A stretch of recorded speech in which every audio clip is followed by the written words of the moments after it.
നമസ്കാരം.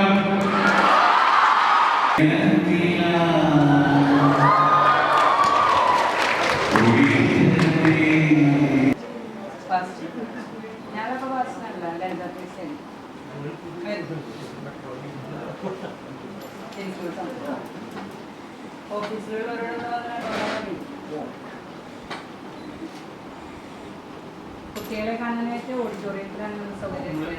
ഞാനവിടെ മിറ്റത്തെ വെയിലായതുകൊണ്ട് പറഞ്ഞു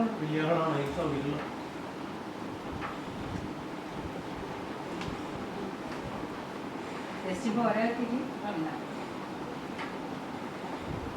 കുറച്ചൊരു ഓഫീസറും ടീച്ചേഴ്സും കൂടി ഉണ്ട്. ബാക്കിയുള്ളവർ നമുക്ക് അവിടെ വെച്ച് കാണും.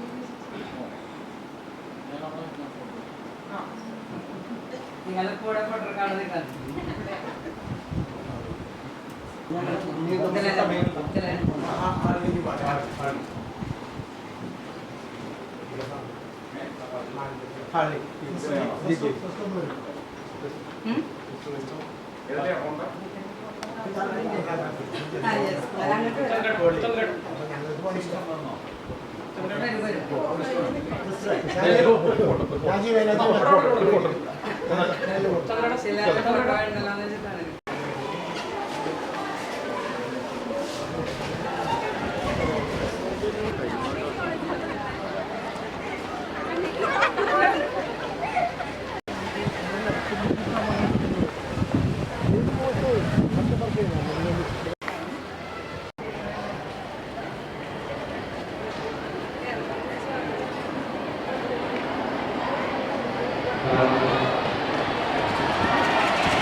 ലോകം മുഴുവൻ ഒരു വെർച്വൽ കണക്റ്റുള്ള ഒരുപാട് ഗാഡ്ജറ്ററി ഇൻഫർമേഷൻ ഗ്യാദർ ചെയ്യാനുള്ള സൗകര്യം വളരെ വിപുലമാണ്.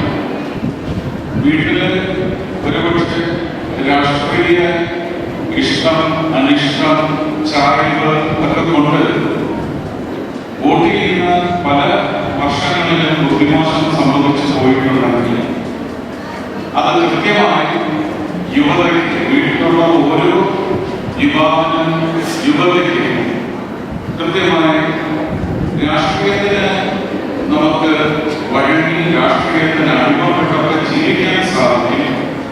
പ്രത്യേകിച്ച് ശാസ്ത്ര ധ്വംസനം ഒന്നും നമ്മൾ നടത്തേണ്ടതില്ല, ഒഴിവാക്കേണ്ടതില്ല. പക്ഷേ ഒരു ഇലക്ഷൻ പ്രക്രിയ വരുമ്പോൾ അത് രാഷ്ട്രീയത്തിന് വേണ്ടി ആവണം ചെയ്യുന്നത്, രാഷ്ട്രത്തിന് വേണ്ടിയാവണം എന്ന് പറയുന്ന നിശ്ചയം കൈക്കൊള്ളാൻ നിങ്ങൾ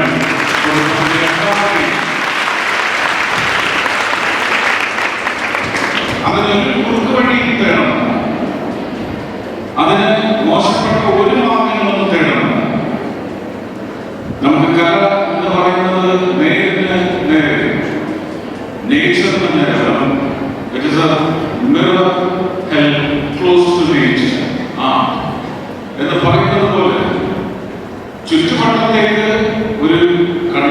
തിരിച്ചു പിടിച്ചാൽ കണ്ണാടിയിലൂടെ കണ്ടാലും മതി. കാരണം എന്താണ് സംഭവിക്കുന്നത്? ഇത് ആണോ സംഭവിക്കേണ്ടത്? അതല്ല.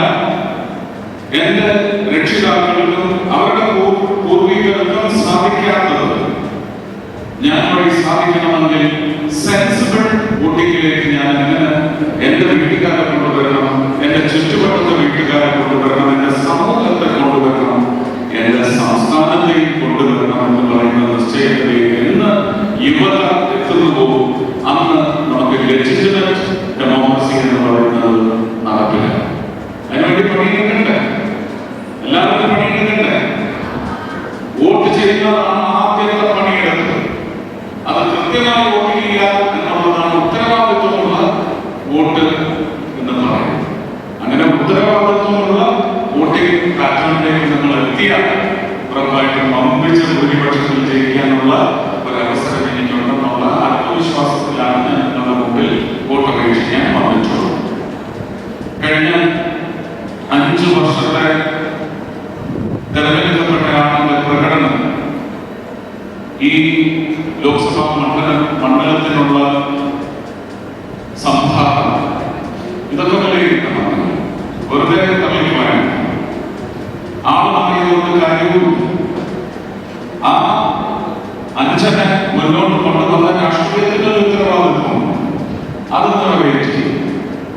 അതിന് മുമ്പ് വേറൊരു രാഷ്ട്രീയം മുമ്പോട്ട് കൊണ്ടുവന്ന ഒരു 5 അങ്ങനെ കഴിഞ്ഞ 10 വർഷത്തെ ലഭ്യതകൾ തൃശൂർ ലോക്സഭാ മണ്ഡലത്തിന്റെ ജില്ലയുടെ മൊത്തത്തിലുള്ള വളർച്ചയ്ക്ക് അവര് എത്രമാത്രം ഉതകി എന്നുള്ള കണക്കെടുപ്പ് നടത്തിയാൽ അവരുടെ രാഷ്ട്രീയത്തെ നിങ്ങൾ തള്ളിപ്പറയേണ്ട.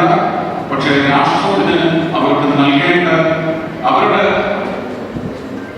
കെൽപ്പനുസരിച്ചുള്ള സംഭാവന നൽകാൻ സാധിച്ചില്ലെങ്കിൽ അവരെ പുറത്തുള്ളത് വളരെ അത്യാവശ്യം. അത്തരത്തിൽ ഇന്ന് രാജ്യത്ത് നിലനിൽക്കുന്ന തെരഞ്ഞെടുപ്പ് സാധ്യതകളിലേക്ക് ഒന്ന് കണ്ണോടിച്ചാൽ വരാൻ മനസ്സോടിക്കണം. ആ ഭരണ നന്മയുടെ ഭാഗമാകാൻ ഒരാളെ കേരളത്തിൽ നിന്ന് തന്നെ ആയിരിക്കുന്നെങ്കിൽ അത് ഏത് കക്ഷിയിൽപ്പെട്ട ആളായിരിക്കണം എന്ന് പറയുന്ന ബുദ്ധിപരമായ ഒരു നിശ്ചയത്തിലേക്കും നിങ്ങൾ എത്തേണ്ടത് അത്യാവശ്യമാണ്.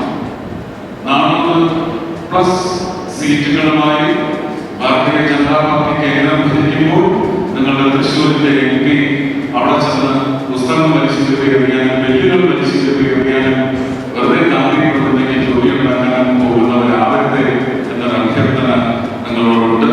ഉറപ്പായിട്ടും നിങ്ങളുടെയൊക്കെ ജീവിതത്തിൽ അടുത്ത തലമുറയുടെ ജീവിതത്തിൽ ഗണ്യമായ മാറ്റത്തിന്റെ കാലത്ത് വീശി തുടങ്ങാൻ അടുത്ത 5 വർഷം എനിക്ക് നൽകണമേ എന്ന പ്രാർത്ഥനയോടെ ഒരുപാട് സ്നേഹം. നന്ദി, നമസ്കാരം.